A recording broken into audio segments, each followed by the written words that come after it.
Imagine uma altura em que toda a gente na Terra falava a mesma língua, sem mal-entendidos, sem necessidade de tradução.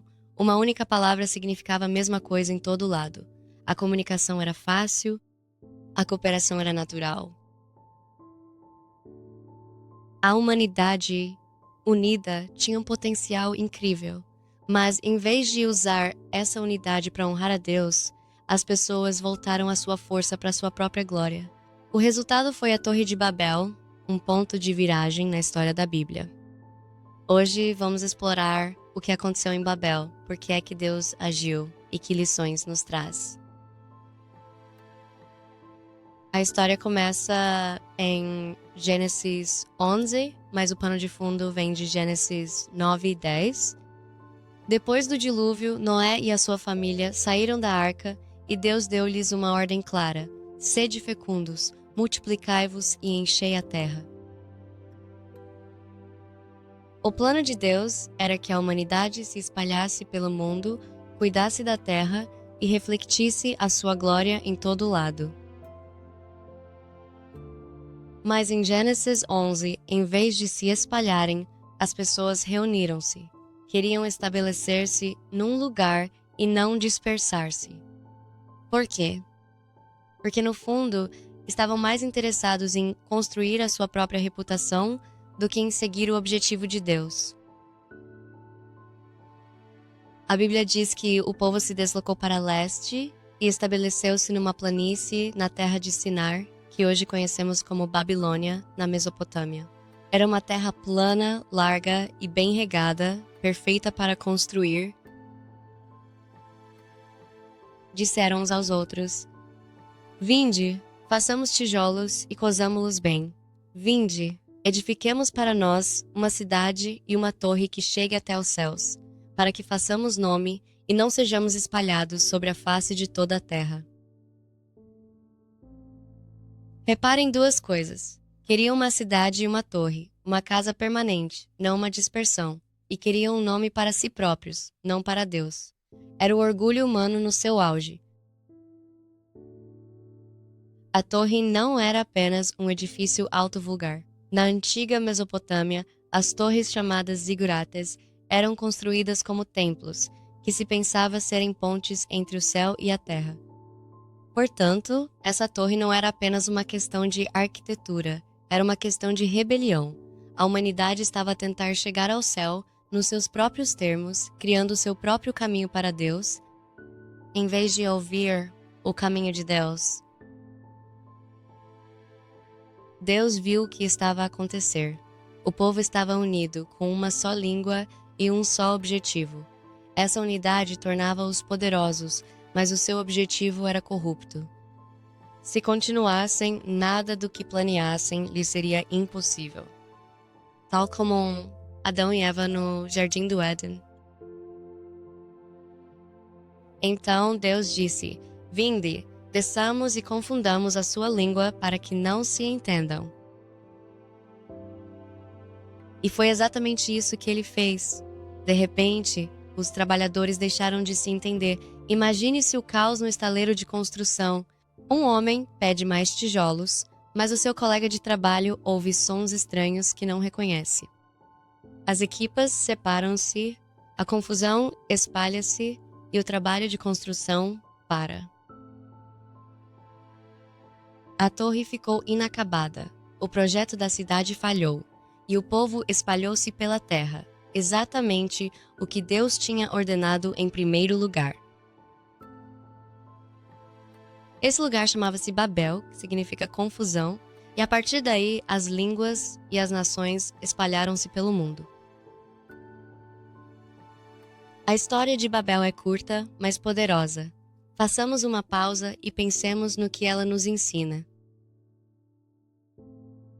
As pessoas de Babel queriam construir um nome para si próprias. Queriam subir ao céu segundo as suas próprias condições. Mas o orgulho humano falha sempre. O plano de Deus será sempre bem-sucedido.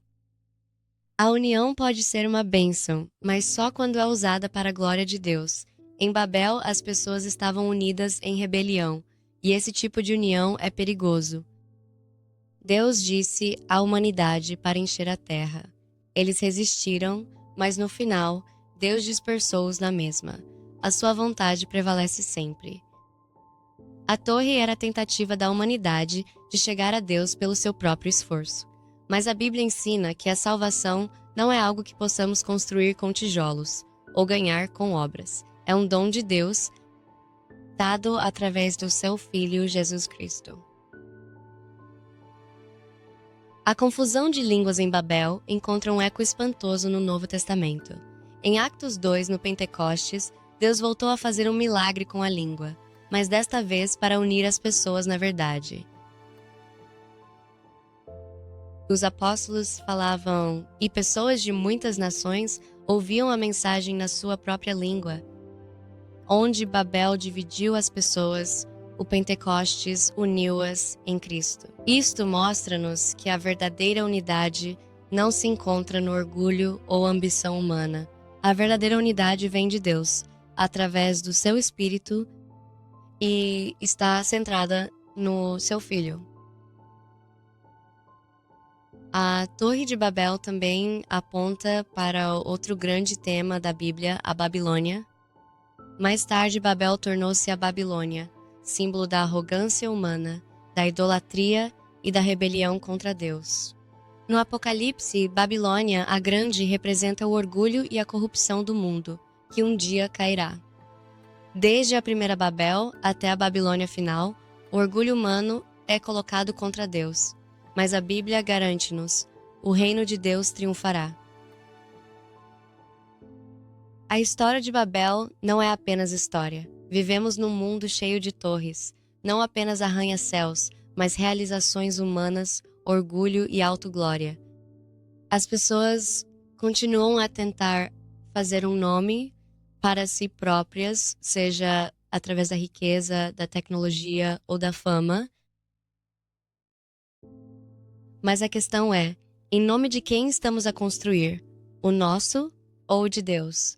Jesus ensinou-nos a rezar: santificado seja o teu nome, venha a nós o teu reino, seja feita a tua vontade.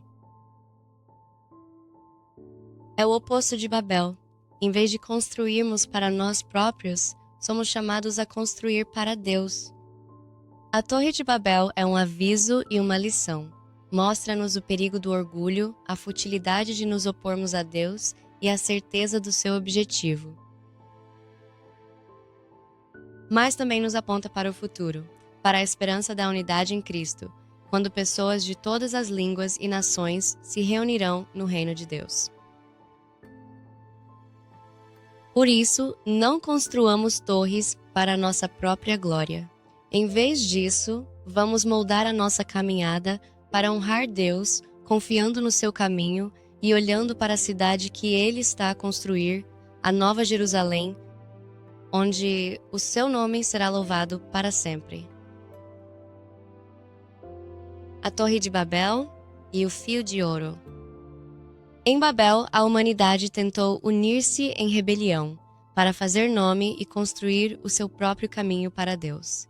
Por isso, Deus dispersou-os, mostrando que a sua vontade de encher a terra não pode ser travada. Este mesmo fio condutor atravessa toda a Bíblia. Adão e Eva tentaram apoderar-se da sabedoria para si próprios, mas o plano de salvação de Deus continuou. No Pentecostes, Deus anulou temporariamente a confusão introduzida em Babel, permitindo que a sua palavra e propósito fossem proclamados a todas as nações, em harmonia com a sua intenção desde o tempo do dilúvio. Mas Deus tornará isto permanente no seu reino, como lemos em Sofonias 3, verso 9. Então restituirei aos povos uma língua pura, para que todos invoquem o nome do Senhor e o sirvam de comum acordo.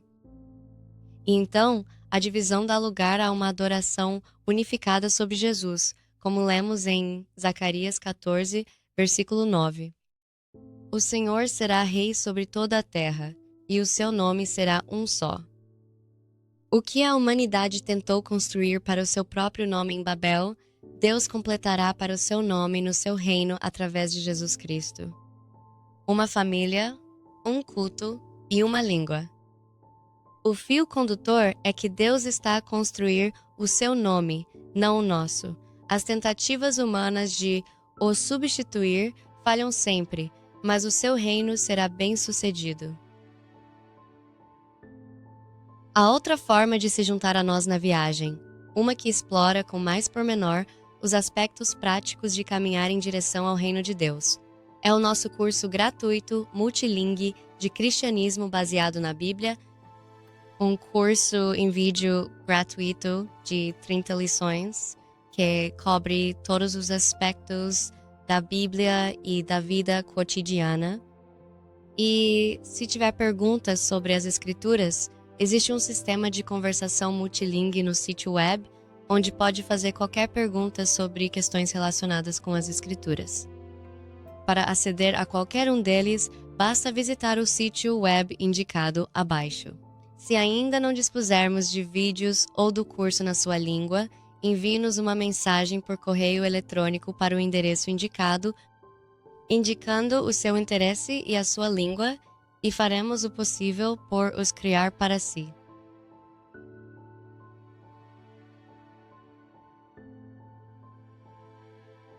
Deus vos abençoe na vossa caminhada para o reino de Deus.